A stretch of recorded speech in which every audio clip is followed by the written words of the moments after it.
Welcome back to another episode of Totally Unrelated News. In this week's episode, we have news items that are tragic, mysterious, and downright strange. But most importantly, they're all totally unrelated and have absolutely no deeper meaning.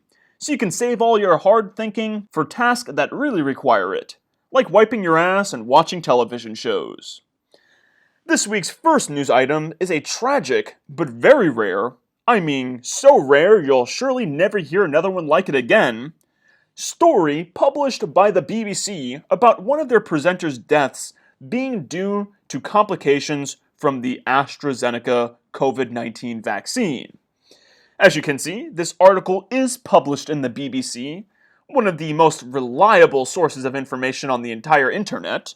It was published on August 26th, and it is titled, Lisa Shaw, Presenter's Death Due to Complications of COVID Vaccine.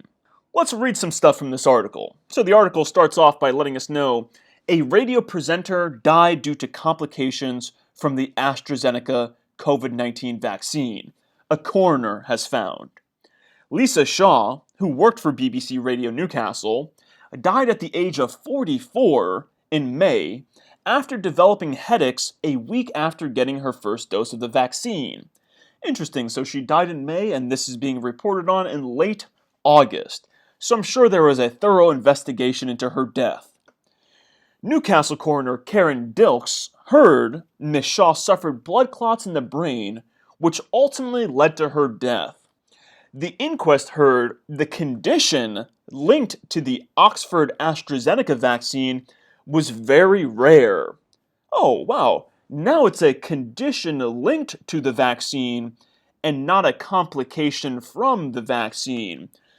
I wonder why I've never heard about this condition being linked to this particular vaccine. It must be because it's such a super rare condition, right? The article goes on to say, the coroner said, Lisa died due to complications of an AstraZeneca COVID vaccine. Back to the complication, I see. No longer a condition linked to it, now a complication associated with it. Miss Dilks said, Miss Shaw was previously fit and well, but concluded that it was clearly established that her death was due to a very rare vaccine-induced thrombotic thrombocytopenia, a condition which leads to swelling and bleeding of the brain. Good thing it's a very rare condition and we'll never have to hear about this story ever again because it's so super tragic. And it's a very good thing the article finishes off by letting us know that the benefits of the COVID-19 vaccine AstraZeneca continue to outweigh the risk for most people.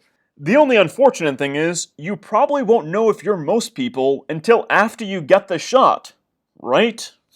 Our next news item also comes to us from the BBC, and it's a story about villagers in Guatemala attacking and holding hostage nurses who were just trying to administer COVID vaccines. Geez, I can't imagine why these villagers would want to do such a thing, right? Our next news item is another tragic but totally rare story that I'm sure you've never heard before and will never hear about again because it's such a super duper rare story. This tragic but super rare story comes to us from the New York Post and is about Twitter getting slammed for fact-checking a Seattle mom's obituary that said she died from COVID-19 vaccine-induced thrombotic thrombocytopenia, a super rare blood disorder which I'm sure you've never heard about before and will never hear about again, that can occur in some cases after the vaccine. I wonder what vaccine that is. Unfortunately, the article does not inform us as to which vaccine the vaccine is, which makes me question exactly which one it was that killed her. But I'm not an expert, so I shouldn't be questioning anything, right?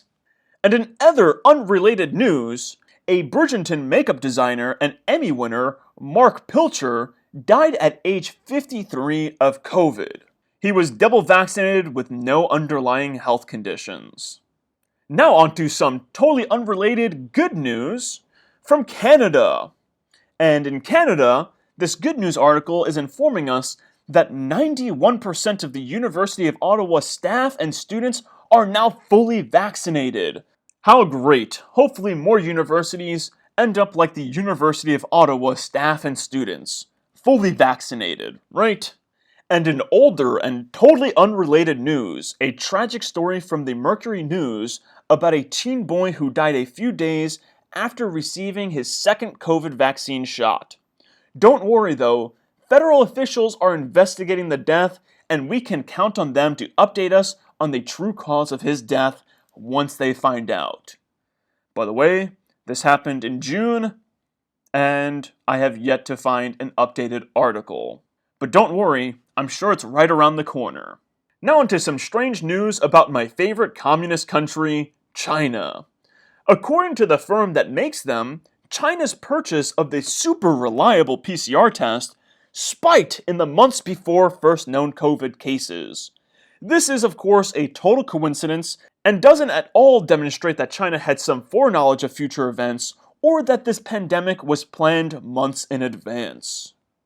And our last, totally unrelated news story is the tragic and totally unrelated death of a University of Ottawa student athlete who died shortly after the football team's first game of the season.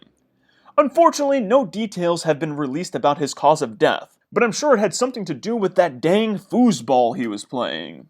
Anyway, that concludes this week's episode of Totally Unrelated News. Tune in next week, and always remember that blindly and mindlessly obeying the government and their experts has always led to great historical events.